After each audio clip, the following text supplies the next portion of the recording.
بسم اللہ الرحمن الرحیم۔ شرک کیا ہے، اس کی حقیقت جاننے کے لیے ہم شرک کی آسان طریقے سے متعدد اقسام آپ کے سامنے پیش کر دیتے ہیں۔ سب سے پہلی قسم شرک کی ہے شرک بالذات، اللہ رب الجلال کی ذات میں کسی کو شریک بنانا۔ اور عقیدہ توحید کا جز یہ ہے کہ اللہ رب الجلال اپنی ذات کے اعتبار سے وحدہ لا شریک ہے، اللہ رب الجلال کا کوئی جز نہیں ہے، اور اللہ رب الجلال کی ذات سے کوئی بھی مخلوق کا فرد نہیں نکلا۔ یہ عقیدہ توحید اللہ رب الجلال نے سورہ اخلاص میں بالکل واضح بیان کر دیا ہے۔ قل هو اللہ احد، میرے حبیب صلی اللہ علیہ وسلم فرما دیجئے وہ اللہ کریم اکیلا ہے۔ اللہ الصمد، فرمایا وہ اللہ بے نیاز ہے۔ لم یلد ولم یولد، اس اللہ رب الجلال نے کسی کو جنا نہیں اور نہ وہ اللہ رب الجلال جنا گیا ہے، نہ اللہ رب الجلال کی ذات سے کوئی نکلا ہے اور نہ اللہ رب الجلال خود کسی کی ذات سے نکلا ہے۔ ولم یکن لہ کفوا احد، اور فرمایا اس اللہ کریم کا کوئی بھی ہمسر اور ثانی نہیں ہے۔ یہ سورہ اخلاص جو ہمیں عقیدہ توحید دے رہی ہے، اس میں یہ واضح طور پر موجود ہے کہ اللہ رب الجلال کی ذات میں کوئی بھی شریک نہیں ہے، اس کی ذات کا کوئی بھی جز نہیں ہے۔ لہٰذا شرک کی پہلی قسم ہے شرک فی الذات یا شرک بالذات، اللہ رب الجلال کی ذات میں کسی کو شریک سمجھنا۔ اور ایسا شرک دنیا میں موجود رہا۔ قرآن کریم نے یہود کا عقیدہ اور نظریہ یہ بیان کیا، وقالت الیہود عزیر ابن اللہ، یہود کا نظریہ یہ تھا کہ حضرت عزیر علیہ السلام اللہ کے بیٹے ہیں۔ علماء کرام کی دو رائے ہیں۔ بعض علماء کرام کی رائے تو یہ ہے کہ واقعتاً یہود نے حضرت عزیر علیہ السلام کو اللہ کا جسمانی بیٹا مانا، اور جمہور علماء کرام کی رائے یہ ہے کہ حضرت عزیر علیہ السلام کی بابت انہوں نے یہ جو عقیدہ بنایا کہ عزیر علیہ السلام اللہ کے بیٹے ہیں، تو ان کا عقیدہ یہ نہیں تھا کہ جسمانی طور پر اللہ رب الجلال کے بیٹے ہیں، بلکہ حضرت عزیر علیہ السلام کے لیے وہ یہ عقیدہ رکھتے تھے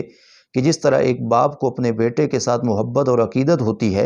اور بیٹے کو اپنے باپ سے محبت اور عقیدت ہوتی ہے، یہی رشتہ حضرت عزیر علیہ السلام اور اللہ کے درمیان ہے۔ لہٰذا حضرت عزیر علیہ السلام اپنے رب کے حضور جو بھی بات کہہ دیں تو اللہ رب الجلال اسے ٹالا نہیں کرتا۔ یہ اللہ رب الجلال کے ساتھ یہ رشتہ قائم کرنا حضرت عزیر علیہ السلام کا، علماء نے اسی کو شرک فی الذات سے تعبیر کیا ہے۔ اور اس کے مقابلے میں نصارہ کا عقیدہ یہ تھا، وقالت النصارى المسیح ابن اللہ، حضرت عیسیٰ علیہ السلام کو نصارہ اللہ کا بیٹا کہتے تھے۔ اور یہاں تک کی بات نہیں بلکہ مشرکین مکہ،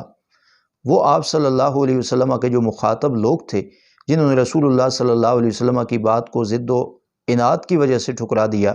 وہ کہتے تھے الملائکۃ بنات اللہ، یہ جو فرشتے ہیں یہ اللہ رب الجلال کی بیٹیاں ہیں۔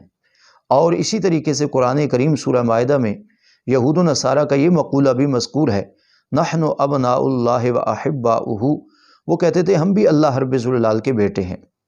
لہٰذا اس طرح کا شرک دنیا میں موجود رہا ہے، اس لیے قرآن کریم نے یہ حقیقت بیان کی ہے کہ اللہ رب الجلال کا کوئی ولد، اللہ رب الجلال کا کوئی نائب نہیں ہے۔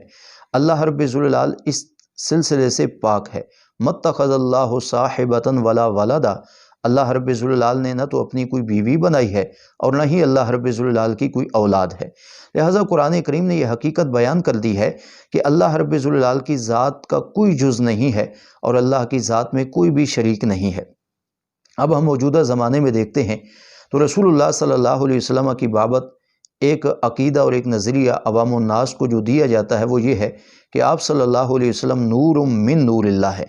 لوگ جب اس عقیدے کو تعبیر کرتے ہیں تو انہی لفظوں کے ساتھ تعبیر کرتے ہیں نور من نور اللہ، اللہ کے نور میں سے نور ہے، جبکہ قرآن کریم یہ حقیقت بتا رہا ہے نہ عزیر علیہ السلام اللہ کے بیٹے ہیں، اللہ کا جز ہیں، نہ عیسیٰ علیہ السلام اللہ کے بیٹے اور اللہ کا جز ہیں، نہ ہی فرشتوں کو یہ نسبت حاصل ہے کہ وہ اللہ رب الجلال کی بیٹیاں ہیں، نہ ہی اللہ رب الجلال نے یہ اپنا حسب و نسب قائم کیا ہے۔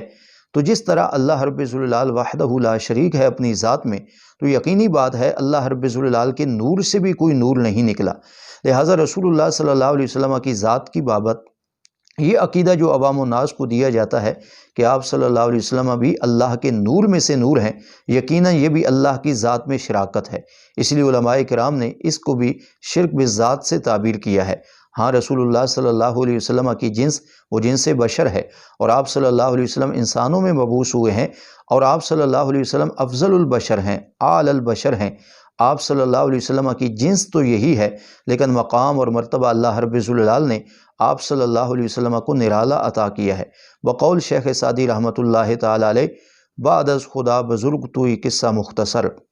آپ صلی اللہ علیہ وسلم کو اللہ کے بعد کائنات میں سب سے زیادہ مقام اور مرتبہ حاصل ہے، مگر رسول اللہ صلی اللہ علیہ وسلم اللہ کی ذات کا جز نہیں ہیں، اللہ کے نور میں سے پیدا نہیں کیے گئے، بلکہ آپ صلی اللہ علیہ وسلم کی ذات گرامی وہ بشر ہی ہے، مگر آپ اعلی البشر ہیں اور افضل البشر ہیں۔ لہٰذا یہ عقیدہ یوں تعبیر کرنے سے شائبہ پیدا ہوتا ہے کہ اللہ رب الجلال کے نور میں رسول اللہ صلی اللہ علیہ وسلم کو شریک بنانا یہ شرک فی الذات ہے۔ اس لیے اللہ رب الجلال نے اپنا کسی کو بھی جز نہیں بنایا۔ ہاں، رسول اللہ صلی اللہ علیہ وسلم کی صفت ضرور نور ہے، مگر اس کے نور ہونے کا مطلب بھی یہی ہے کہ آپ صلی اللہ علیہ وسلم کی ساری زندگی نور سے بھری ہے، آپ کی سیرت ساری کی ساری نور ہے، اور اس میں امت کے لیے رہنمائی کا درس اور رہنمائی کا سبق موجود ہے۔ اس معنی میں رسول اللہ صلی اللہ علیہ وسلم کو نور ماننا، اس کا شاید کوئی بھی انکار نہیں کرتا، مگر رسول اللہ صلی اللہ علیہ وسلم کی ذات گرامی کے حوالے سے یہ کہنا